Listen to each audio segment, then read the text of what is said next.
Hello, my name is Denise Rollins, and I'm the Executive Director of the Whole Heart Grief and Life Resource Center, where we help people manage the issues of life and loss. Today, I have a special opportunity to speak to an old friend, and in doing that, I want to give you some context. One of the things I think is really interesting is when I look at the trajectory of when we started and where she is now.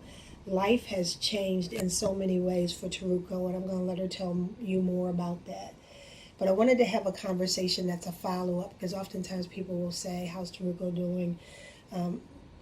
I use her video when I train people to become coaches, because it is one of the most powerful examples of how, if you have a person who is willing to be vulnerable and truthful and real, then what will happen for her will be vulnerable, truthful, real, and powerful. So I say all that to say today I have the opportunity to be with Teruko again, and I want to do just an open-ended conversation about what is going on with you, how are you doing, and how has this process changed you. So I would ask first, Teruko, so it's interesting because I had asked back then, think about a time you were broken. Mm-hmm. Tell me who you are now, Mm-hmm. who were you back then, and what has made the difference. And you ended up telling a truth that everybody didn't know about you. Yes. And can you tell me a little bit about what made you say, I'm just going to go for it? So, when you first asked the question, I thought about it long and hard. I went over it. I had written some things out that I was going to say, and I had spiel. It was like a legal pad full of things. And as I was driving to work that morning, my spirit said, speak your truth. Mm-hmm. And at that point in my life, I was 43 years old. I had, some people knew that I was interested in women, especially the ones I dated. Mm-hmm. But I just was living a lie. I was living a lie to my clients, family, Mm-hmm. some friends, but more importantly to myself. Mm-hmm. And it was just weighing me down. Mm-hmm. So when the Spirit says, speak your truth, Mm-hmm. when you turn the camera on, it just all came out. Mm-hmm. And it was so freeing, because that weight that I had been holding on to Mm-hmm. was gone. Mm-hmm. I was able to be more productive, more creative, Mm-hmm. a better friend, a better family member, and definitely a better woman, Mm-hmm. because I was able to just be me. Yeah. Yeah. So in Whole Heart, we do have a lot of conversation about the masks that we wear. Sometimes I tell people this is your Facebook self. Like, I'm going to show you only what I want you to see. Mm-hmm. But that mask gets really, really heavy, because anytime I have to act a certain way, and that is not my truth, it becomes a heavy burden. I'm just curious, what made you, before that reveal, what made you hide your truth? Family, Mm-hmm. first and foremost. My family, from a little girl, was just not accepting Mm-hmm. of that type of behavior. Mm-hmm. And as a child, you don't know why you are the way that you are, Mm-hmm. but you feel the brunt of what is going on with you in a negative aspect because of how your family sees you. Mm-hmm.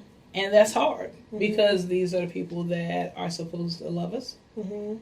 but these are also the people that are most critical Mm-hmm. and most judgmental, Mm-hmm.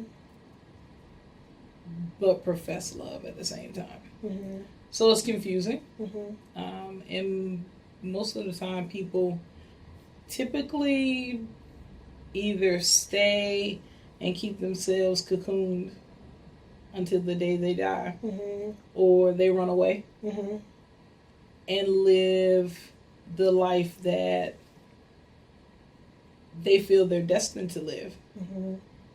But then they ostracize themselves and stay away from their families. Mm-hmm. That is very similar to what I did. Mm-hmm. I ran. Mm-hmm. And I had my own life here in Maryland, but I ostracized my family at the same time. Mm-hmm.